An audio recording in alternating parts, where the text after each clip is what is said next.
Welcome to the course Digital Signal Processing. In this case, we are going to discuss the unit number 1, that is DSP preliminaries and applications. The topics for today's discussions are orthogonality, norm, and the numericals.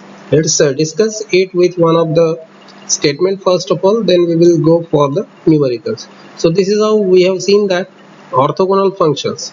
If the functions fm and fn are to be verified for the orthogonality, it will be verified over the interval a to b.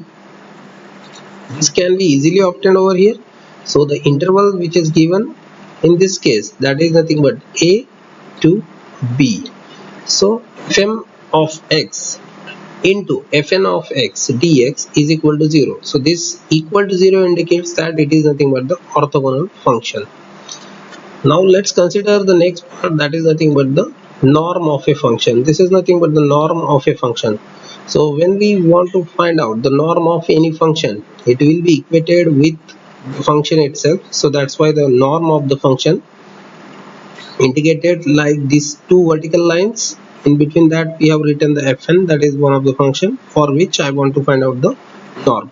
So it will be square root of fn comma fn. But how to represent this fn comma fn? This is what we have seen earlier. So if it is the same function, so obviously this multiplication which we have seen here for fm into fn, if m is not equal to n, but when the case is both are equal, it will result in a square of the function. So that is how we can obtain the equation for norm of a function like this. It will be square root of integral a to b fn square of x dx. Now let's proceed to the next part, that is a numerical based on this. So this is our the numerical to be considered. Let's say if f of x is equal to x and g of x is equal to x square are orthogonal function on -2 to 2 interval, find c1 and c2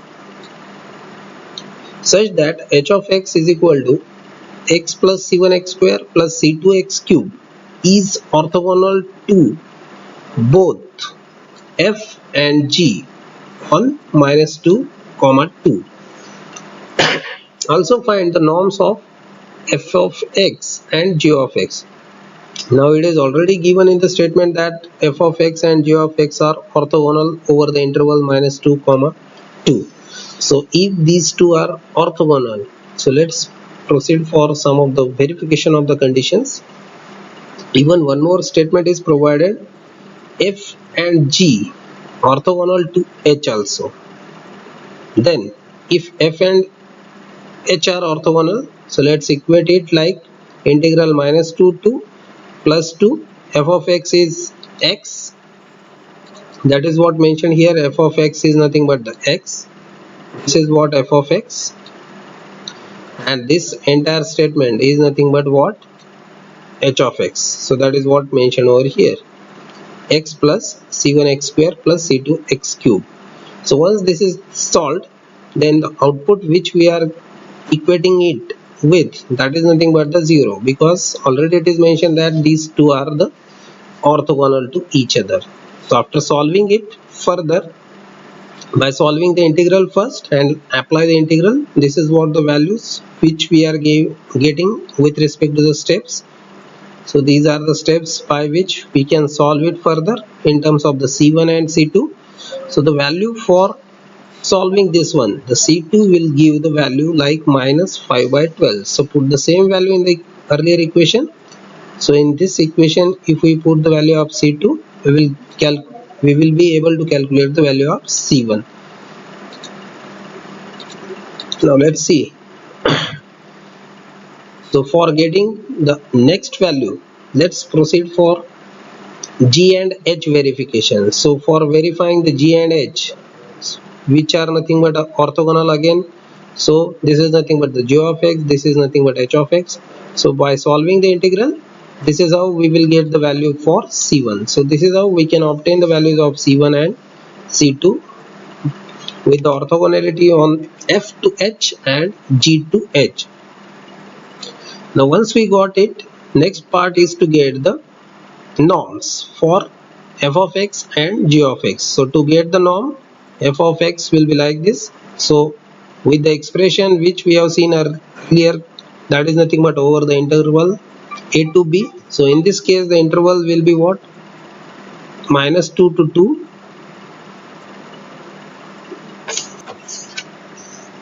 So in this particular expression we can able to identify the a is nothing but -2, b is nothing but +2.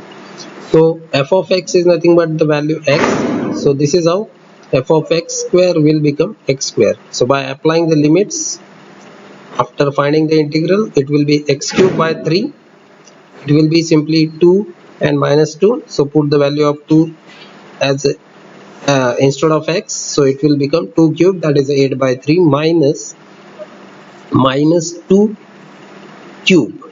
It means it will become -8 by 3. So this is how it will be 8 by 3 plus 8 by 3. So 16 by 3.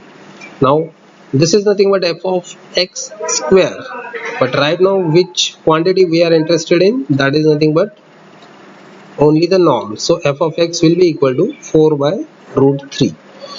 After doing the same thing for f of x, let's apply it for the g of x. Only the value for g of x will be changing. It is x square, so g of x square will become x raised to 4. And further, the value at last after taking the square root, it will become g of x, its normal or the norm will be 8 by square root of 5. So this is all about the orthogonality and finding the norm of a given function. So thank you everyone. Thank you very much.